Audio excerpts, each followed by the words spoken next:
podcast listeners. Rhea Wong with you once again with Nonprofit Lowdown. Today, I am talking to Hardy Smith, who is author, consultant, and speaker, and he wrote the book, Stop the Nonprofit Blame Game. So we're going to have a lot of fun today talking about boards, which is a hot topic that everyone wants to talk about. Welcome, Hardy.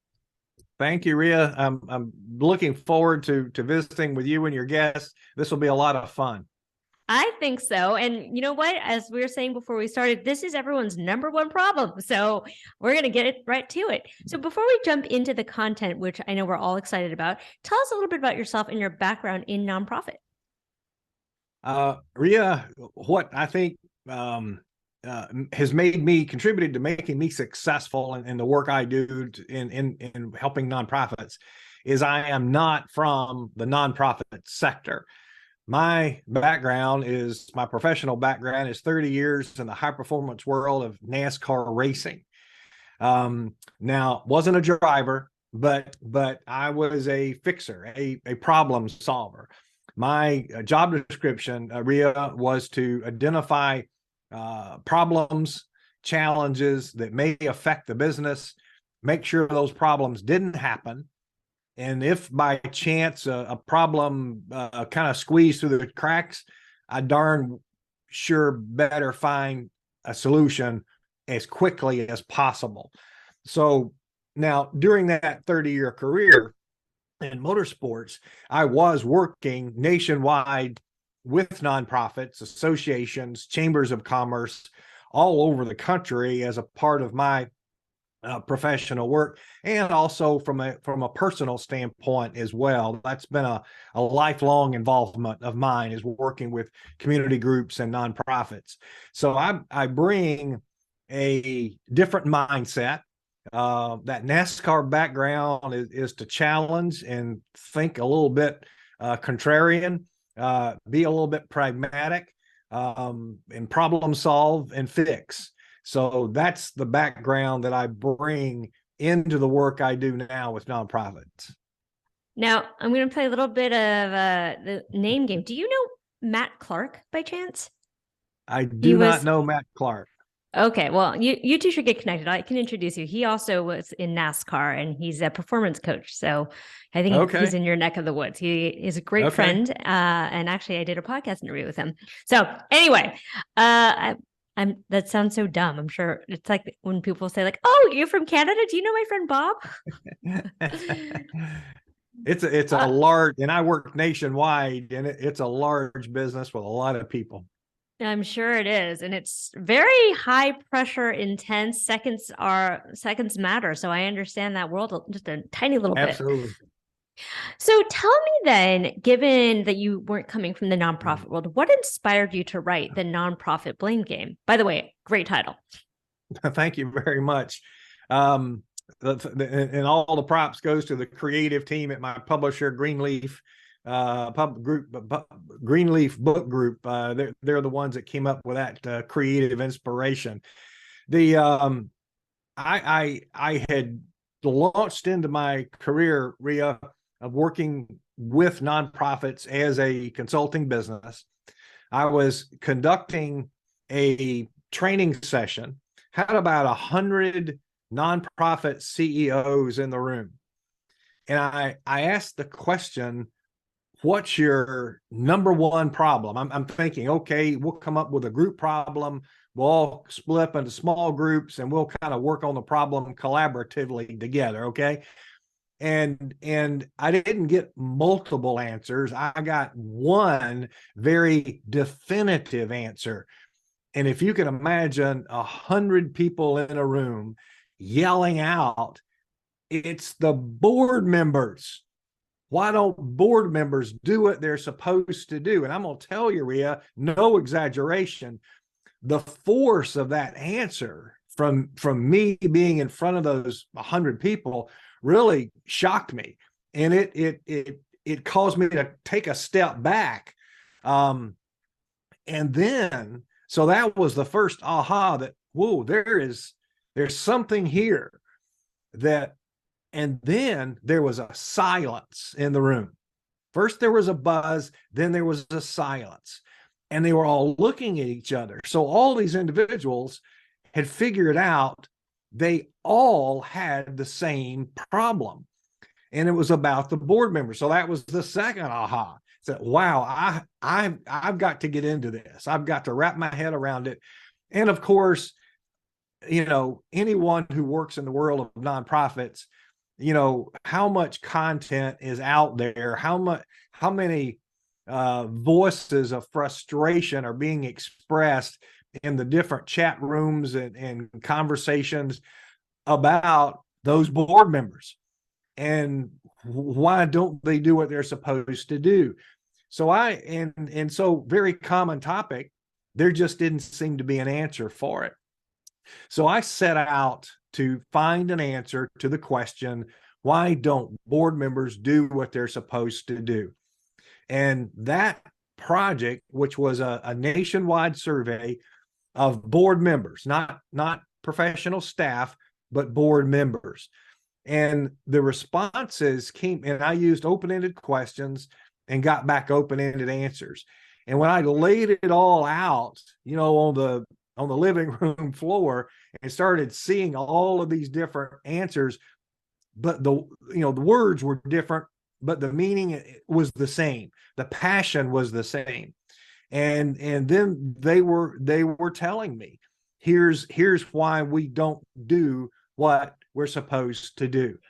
Well, and so, yes. Sorry to interrupt you there. But so Go it ahead. seems to me that this is a problem with many different flavors, right? It's almost like saying, I go to the doctor and I'm sick. Well, what are you sick with? You could have a cold, you could have COVID, you could have this, so it seems like there are a lot of different symptoms under this one presenting problem, if you will. So can you talk to me a little bit about what were the answers that you got? Well, it was very fascinating, and it wasn't like anything I've ever seen in the sector as far as advice being shared. So number one, the board members listed several top issues, and that's what the book does, is it goes through these. And then so the book is from what I wound up with. I didn't start out with this research with a book in mind. That kind of came later, but it's what the book is based on, is the nonprofit board member perspective. What the board members told me, number one, they get extremely frustrated. And I'm talking about board members who were good board members, that they're the board members you want, perfect board members. But Rhea, they get so frustrated and consequently turned off, shut down, become disengaged, Rhea, because number one, the organization has the wrong people on their board. And so the performers don't like or appreciate being stuck with working with a bunch of slackers who are not pulling their weight. Another major at the top of the list issue was the impact of poor communications. And when I talk about poor communications, it's not about more, another email or another report. It's the whole, how do you craft your message, the platforms, how your messaging is being delivered. So let's just say, the typical nonprofit executive, how many hours of sleep do they lose worrying over that next report, that they're frustrated because they're having to write it. They're also frustrated because they know no one's going to read it. But it's going to suck up a lot of time on an agenda to talk about it. So here's the thing. If I'm the nonprofit executive director and I'm writing a report to you, Rhea, am I really understanding how you preferred to be communicated with? You may not want written reports in great detail with charts and graphs and examples and case studies. You may prefer, like when I worked in NASCAR for Bill France Jr., I would go into the office, and in his office and he'd ask me a question, and I'd launch into this big long answer, and he'd say, Hardy, I don't need the full weather forecast. Just tell me, is it raining? Yes or no? And then once I learned that, and then I also learned that if he had more questions, he would ask them, right? Well, then I became much better at communicating with my boss, Bill France Jr., the guy that owns NASCAR. So the point is that nonprofit professionals need to be better communicators, communicate effectively. Another thing that's so important to communications is consider timing. Are your board members getting this big exhaustive report in time so that there is a time, they're busy people. They're not 24-hour a day board people for your organization. So they may have a few hours available prior to a board meeting. So are you to prepare? So are you getting them your report in time so they have time to read it, digest it, prepare questions before the board meeting? And board members, from a communication standpoint, do not like surprises. They don't want to read about a potential issue. It could be an HR problem. It could be a financial problem. It could be the fundraiser, because of COVID or some other issue, just collapsed and had to be postponed. They don't want to know about these big picture things because they read it in social media or read it in the news media or heard it from someone else. The board members want information in a timely manner, no surprises. And one final thing. Yeah. Go ahead. And I've got one final thing. All right. One final thing, and then I have a question. Go ahead. Anyone who's involved in a personal relationship understands how important effective communication is. Well, it's taken me a little while. Married to my wife, Debbie, for 48 years. It's taken me a little while, Rhea, to figure it out. But how important is listening? So board members tell me, and the research that I've done, is that they don't feel listened to. And so that means you've got very high value individuals. These are individuals that are probably super busy. They probably have a significant presence in their own professional lives and careers, but they're willing to volunteer and serve your organization. Okay. So if they have thoughts and ideas and they don't feel like anyone's willing to listen to them, how does that make them feel? And they don't feel valued. They don't feel appreciated. They don't feel understood. So why even participate? So listening is so critical. Hardy, I think your answer is actually the answer for my next question. Is bottom line, I think a lot of EDs want to know why their board isn't engaged in fundraising, isn't engaged in opening their networks and so forth. And I think, to your point, they don't feel like they're part of the team. They feel like they're a number. They feel like maybe they're an interruption in your day. And when you ask them to do stuff related to fundraising, you haven't invested in order to pull out, right? So talk to me, bottom line, why is it that board members aren't, quote, doing what they're supposed to do, which often means fundraising? Well, let me try to kind of answer your question with a little bit of a challenge. How many, and I have a lot of fun with this, so be sure to rein me in and keep me on track. How many situations exist when nonprofit professionals let that new board member know that, we're expecting you to raise money. And when I talk about raising money, there's lots of ways a board member can help with a fundraising effort. So my comments, Rhea, are going to be about direct solicitation, direct ask, and it applies to also direct giving at a significant level. So here's the thing.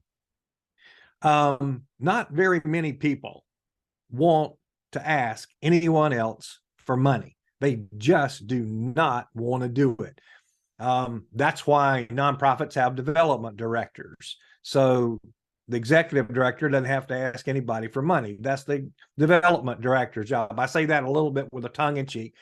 That's why board members support development director positions in the budget, so they don't have to ask anybody for money. So no one wants to ask anybody for money. And let's take this back, walk it back a little further in the process. I always say, if you want fundraisers on your board, if you want your board members to be fundraisers, for Pete's sake, get fundraisers. All right, get fundraisers. So in your recruitment process, and you're looking at candidates, and you're having that introductory, you're developing a relationship. My experience tells me it's in the head of that nonprofit leader that, oh, sure, Rhea, we want you to be on our board, and we fully expect you to raise money for the organization. But you know what happens? We don't bring that up in the conversation. And that conversation, the money talk, I talk about having the money talk. And when you have the money talk, when should that happen? It should be in the very beginning of the recruiting process, right? So you can find out, you let them know up front. But here's why you don't have the conversation. I don't let you know, Rhea, that I'm going to expect you to raise money. Why? Because you might say no to my invitation to join the board, and now I'm stuck with a vacancy that I can't fill. So what I'm going to do is I'm going to get you to the altar, and I'm going to get you to commit to I do. And then once you're in, and once you're all in and you're committed, oh, by the way, Rhea, one of the things we expect our board members to do is direct solicitation. Well, you're already on the board, and you detest asking other people for money. So what's happened essentially is a bait and switch. The organization knows what they want. The board member is blindsided. And in the world of marketing and advertising, bait and switch is illegal, right? Yeah. So you're not telling the truth. You're holding back. So if you want fundraisers, go out and find the people who are willing to raise money. Now, may I add one asterisk here? Sure. Good fundraisers don't automatically make good governance board members. And what is the number one, I'm going to say, here's my opinion, and there are going to be people in your audience say, no, Hardy, we have a different opinion, and that's fine. That's another argument for another debate for another time. But I'm going to suggest to you the number one responsibility of a nonprofit board all relates to governance. And it's about the legalities and fiduciary responsibilities. And that does not include direct solicitation for fundraising. It just doesn't. That's my opinion. So if you want good governance board members, which you're required to have, and you can get a combination of good governance people and fundraising people, that's awesome. That's the best. But a lot of times, I know a lot of fantastic fundraisers. It is amazing at the work that they do. They will tell you, they'll help your organization. Don't ever expect them to show up at a board meeting. And so here's the problem. Those individuals are personally, legally liable for what either does or doesn't happen in that boardroom. So it's just, you got to sort those things out, and it's different for every organization. Yeah. So I'd love to jump in here, Hardy, because I think you're saying a lot of things I want to touch on. So number one, I 100% agree with you, which is, I say this all the time, clear is kind. So if you're expecting something from your board members, you got to let them know up front so that they know what they're signing up for. And if they don't want to sign up for that, then maybe you two aren't meant for each other, and that's okay. Right. Right. I think so much of this is driven by scarcity mindset, of this fear of, I'm never going to find another person on my board. So I'm going to take someone that may not be a fit for me, but at least they're a warm body, right? Number two, and I think this is sort of an interesting point. I think a lot of, from my perspective, why board members are not quote unquote doing what they're supposed to do is that EDs often don't understand what the fundraising process is and therefore aren't able to train their people. What do I mean by that? That in the fundraising process, there are lots of steps that have nothing to do with direct solicitation. Now, sure, if you have board members who are willing to use direct solicitation, hallelujah, vaya con Dios, love that. And I think a lot of EDs and board members don't realize that there are other ways to be involved in fundraising that have nothing to do with direct solicitation. There's identification, there's opening the door, there's making warm introductions, there's cultivation, there's stewardship. By the way, I'm going to die on that hill, which is we do a terrible job of stewarding and our attrition rates are bad. So all to say that I think that there's something here underneath of around training as well. Would you agree with that? Well, if I could agree with somewhat of a maybe. So the training, in my opinion, Rhea, will benefit those who are willing to be fundraisers in the overall process, not just limited, as you say, not just limited to direct solicitation. So if someone is willing and commits to it, okay, I'm all for good training, all for it.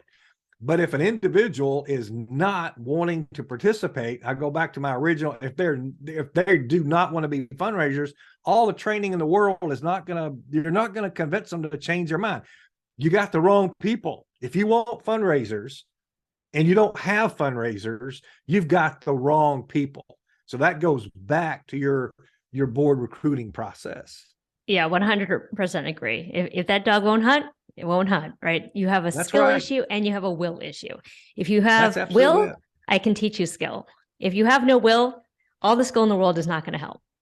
That is a fantastic way to put that. I like that's tweetable. I would tweet that out. All right, tweet. There we go. So let's talk about this, because as an ED, I've had the experience of, you have those one or two board members that you just, are not doing what they need to do. And you kind of obsess about the one or two that aren't doing their job. Meanwhile, you have, 8 or 10 that are willing to go along with you, willing to do the thing. And so sure, I think sometimes we spend the wrong amount of attention on the wrong people. So talk to me about, how do you know if somebody is, can be moved, either maybe just needs a little bit more skill and has the will, and or is just a completely wrong fit? How do you make that determination? That is a terrific question. And I would say first, how is the one or two individuals, how is it that they're not kind of rowing in the same direction, going in the same direction as the rest of the group? So are they difficult, or are they contrarian? Because I might be one of those board members, and I would be a contrarian thinker. Are they challenging, difficult, or disruptive? So there's a difference. And I think that and a lot of times we don't, as humans, we don't like conflict. We just don't want to deal with it. So assuming your recruiting process is good, and you do have the right people, well, take a look at the personalities that you have on your board. It may be a board member's their personality, their characteristic traits are to ask questions, are to press for details, are to not go along with the status quo. Well, I would answer the question with this question: don't you want some of that on a board? Isn't that part of their responsibility? A good board should have debate, should have challenge, and should have interactiveness. Now, it all needs to be constructive. It should get to be a positive conversation, not personal attacks and those kind of things. So it kind of depends. Just because someone isn't in total lockstep with everyone else, I would caution that executive director, don't just automatically paint them with a bad board member brush. So just kind of pay attention. And I would suggest maybe having individual conversations and just see if there maybe questions that they have that you could help, that a board meeting is not really the place to get into it, but they may have legitimate questions and they're not getting answers.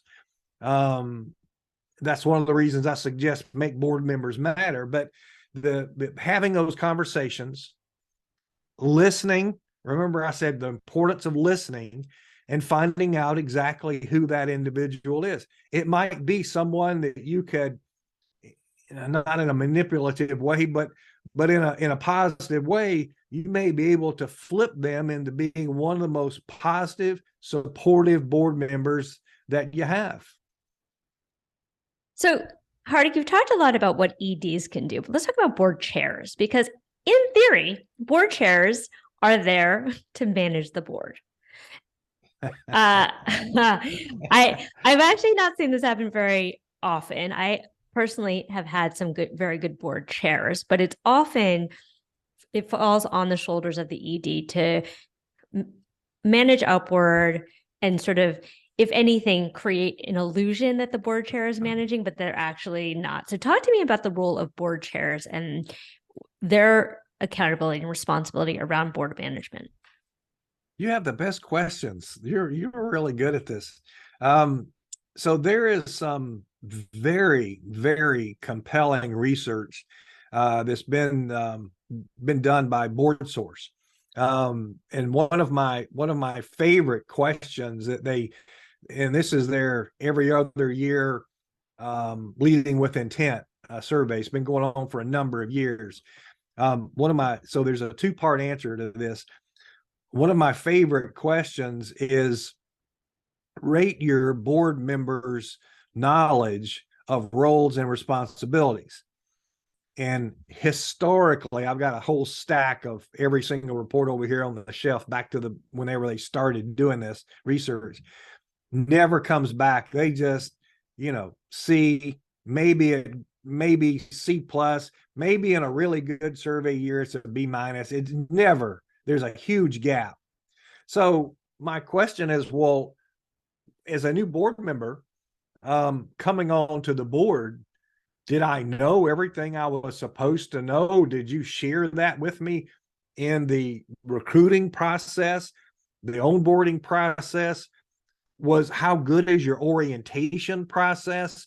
Are you just assuming because I'm on, and I've had this statement before, well, they're on the board, they should know what they're supposed to do. Well, the fact is they don't. And the reason I say that, there's 1.5 million some odd nonprofits in the United States, and every one of them are unique. And so just because you've been on 5 other boards doesn't mean you know what is needed from a role and responsibilities of a board member for this particular board you've just joined. Now, so whose responsibility is it if me as a new board member don't fully understand my roles and responsibilities? I'm going to suggest the organization, the professional staff, and board leadership needs to make sure that knowledge gap is closed. Part B to this, to your answer, very compelling research from Board Source and others about, this fascinates me, Rhea, the knowledge gap and the preparation gap of board leadership. So individuals are coming into board leadership roles there's a significant number of individuals coming into these roles that do not have adequate experience, skills and any type of preparation that indicates they're going to be successful in the task at hand. Again, I go back to, so you may have been the chairman of 5 other boards. But, playing sports as a youngster, my coaches would always ask me, Rhea, well, Hardy, are you practicing to get better, or you practicing to reinforce bad habits? So just because somebody was a past chairman of 5 different boards, don't assume they were good at it, right? So you need to have that conversation and be intentional about when you're selecting your board leaders. Don't assume they know what they need to know. Prepare them for the success that you want them to have. Now, getting to the real big question, who's supposed to be dealing with these board members who aren't performing? My question to answer your question is, what's the reality of all of this? So at a local board level, it may not be quite as true on a national level, but on a local board level, think about this. All those individuals sitting around the boardroom, they do business together. They probably raise their kids together. They worship together. They bank together. They buy insurance and cars from each other and real estate from each other. They go fishing and hunting and bowling together. They're all best buds. So what's the reality of a board chairman? And they also, by the way, could be peers in the community. So what's the reality of a board chairman taking some kind of needed corrective action to address a board member's either behavior, inappropriate behavior, not being productive, being a slacker, just not doing what they're supposed to do? The reality is, my experience tells me, not going to happen. So then that executive director is the one that gets kind of stuck with that task. And then what happens? The board member doesn't get upset with his buddy or her buddy, the chair. They get upset with the executive director. Now the executive director has someone who's not friendly toward them on the board. And what does that mean? That's one more vote to that executive director's last day on the job. So there's a whole lot of angst around all of this, but the reality, I think, is important and to consider. So, Hardy, you just painted a picture. I'm getting some PTSD here. You painted a picture. It's like, what do we do about that, right? Because I think EDs are often sort of caught in the middle here. Yes. And then also, to be fair, I think as EDs, and I'll speak for myself, we really didn't, no honey, no money, right? Like, our board members were the easiest ones to kind of kick around. And I think we often forget they're volunteers. Like, they're not paid staff. They're doing this out of their free time. They want to feel good about the work that they're doing because they're contributing time away from their family or careers and so forth. So what do we do? It just feels like we're stuck in the middle a little bit. Well, hopefully the organization has term limits. So hopefully, a lot of them don't, or term limits are you can serve into perpetuity, multiple 2-year terms as long as you live, kind of a thing. But hopefully term limits are in place. If not, my suggestion would be the executive director and the board chair do need to have those conversations and work collaboratively. And as just depending on that relationship between, hopefully that's a positive relationship between those two. It's not an issue between the chair and the executive director. But if there's a positive relationship, Rhea, okay, here's the situation, and the chair's going to know it. How can we best address this so that there's input, and that input can be collaboratively developed into a strategy on how to address it. If there is a governance committee, perhaps the committee could address it. Sometimes there are a lot of organizations will have an engagement agreement, sort of a contract, if you will, of what participation is, and you agree to do this, and this, and attend so many meetings, and then so if you don't have it, okay, you can say okay, but you have these conversations, and hopefully there's a way to positively rectify the situation. Sometimes it is going to be negative, and it's not going to be good if it's a situation, and unfortunately they do happen, where a board member's behavior is totally inappropriate. Then some action so that it's endangering the organization, then the board is going to have to act from a governance standpoint. You just can't allow like conflict of interest or those kind of things.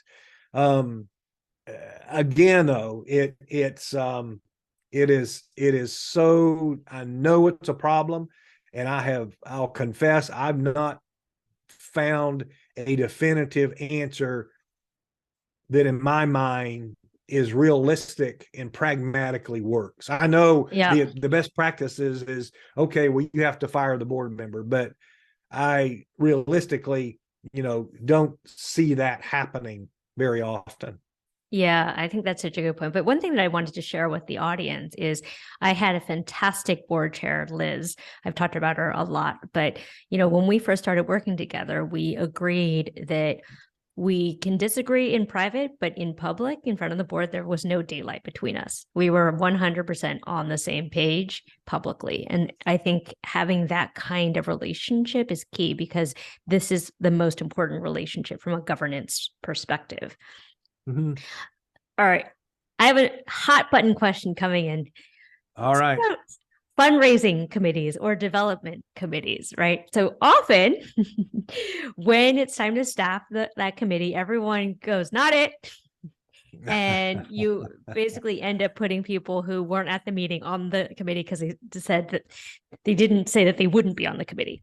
So let's talk about what is the role of the fundraising committee. And in your research, are there best practices that we can get people to really engage in fundraising, knowing that most people do not like talking about money, do not like solicitation? And let's also dispel this myth that the fundraising committee is solely responsible for raising money. I think you have to walk it back, and I think you have to get to a place where, to answer the question, who decided it was the fundraising committee's job to raise the money. And so, walk it back. So in your hopefully your strategic planning process, I talk about suggest use planning as a tool for engagement. So in your planning process, have this conversation.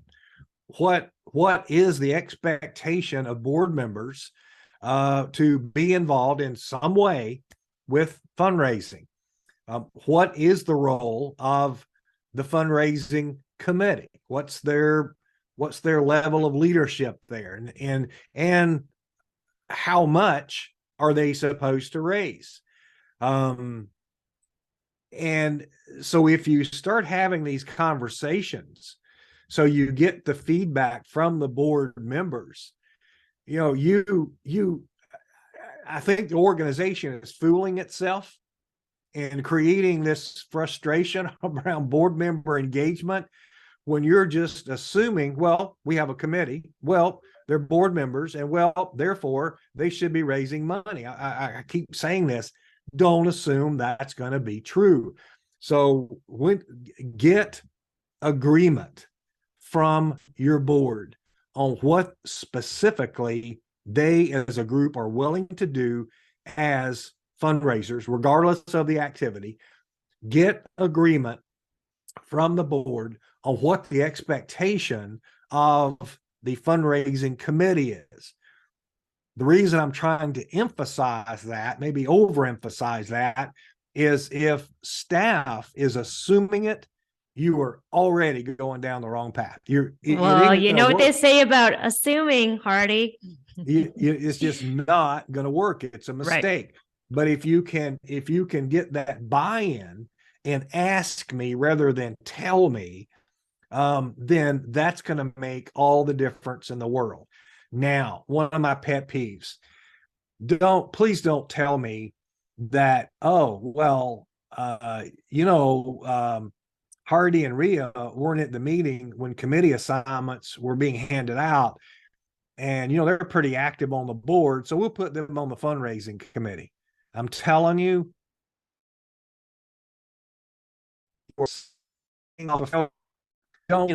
how important is that fundraising committee?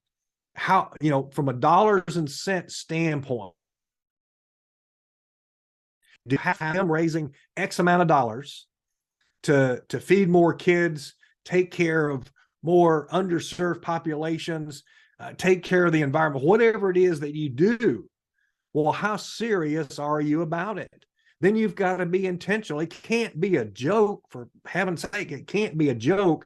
Oh, well, Hardy and Rhea weren't at the meeting, so therefore, that qualifies them for being on the fundraising committee. That's just ridiculous.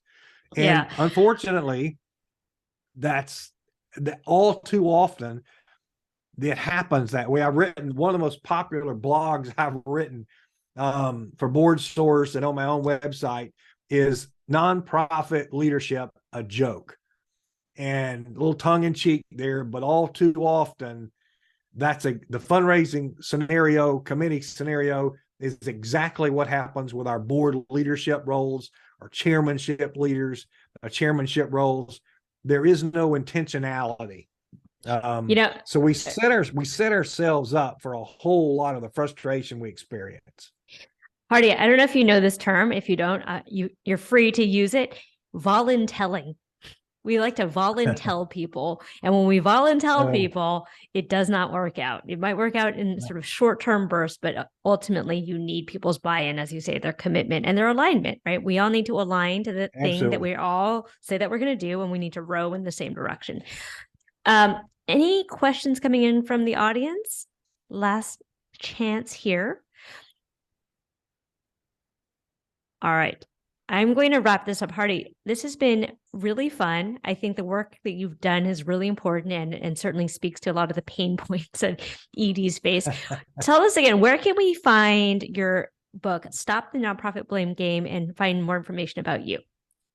Well, Stop the Nonprofit Board Blame Game is available it's a bestseller on Amazon. So go to Amazon and you'll find it right there. The book page is listed under Stop the Nonprofit Board Blame Game.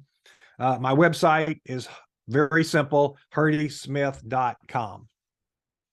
All right, Hardy, last question. This is a fun question I've been asking folks a lot. If you had a metaphorical billboard to communicate anything to the universe, what would be on your billboard? It is related to the nonprofit sector. Be intentional. Be intentional about all of your so-called best practices. Be intentional about recruiting board members.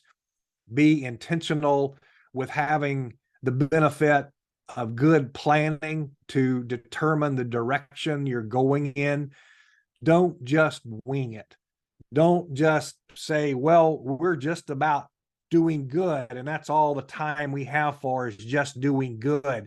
So we really can't take the time out to operate our nonprofit like we should be. We're just going to bless our hearts, take whatever we can get, and we're going to try our best to do more good. Be intentional. That's so good, Hardy. Thank you so much. Everyone, go forth, be intentional, and think about how you can make your boards better. Maybe you need to give them a little bit of love, a little bit of training, a little bit of clarity. Hardy, thanks so much for being with us today. Rhea, thank you so very much. Thank you.